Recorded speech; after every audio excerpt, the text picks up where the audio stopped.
instructional device that we're going to look at is the GPS, the Global Positioning System. And what you can do, if you go to mobileplanet.com, this is why I spent all this time this morning on things, so now I can refer to them and we can go more quickly. But mobileplanet.com, you can get a device for your handheld computer that will turn it into a GPS. Or you can purchase GPSs separately. And there's different models you can get. What the GPS does, and I can't do it here because we're inside a building, but if I were outside, I would press the button, I'd be outside, and after a couple of minutes, because it's the first time I've done it here on the East Coast, since I've been on the West Coast, it would come up and it would show me exactly where I am. And it would literally show me within 100 feet either direction where I am on the earth, and would recognize that. How are GPSs used? Well, a lot of times they're used by hikers or fishermen because they can actually mark where they caught the best fish. But most significantly, it is used for orienteering. So now folks, when they're trying to get from this point to that point, from this latitude, longitude to that latitude, longitude, they're able to mark it on the GPS. How does the GPS work? Well, it's communicating with satellites.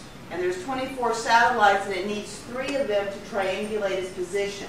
It sends a signal to the satellite bounces it back, and the time that it takes to go back and forth from each satellite, that's how it determines your location.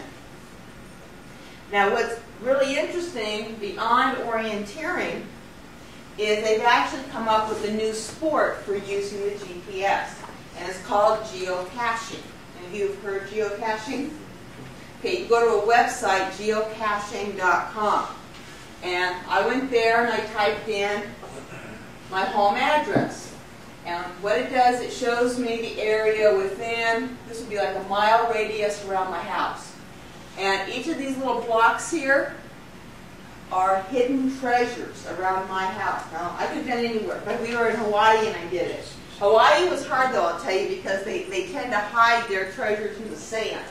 Okay, but here they'd be more out in the open. But nonetheless, what I can do now is I can click on this and it'll give me its latitude and longitude.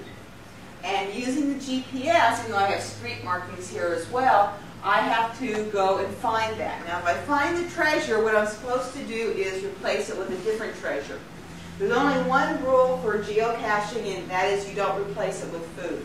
Because depending upon the area, animals could get into it and it could cause a problem. You also don't want it to be a trashy type of thing, where you're just laying trash out and it looks like these are the treasures.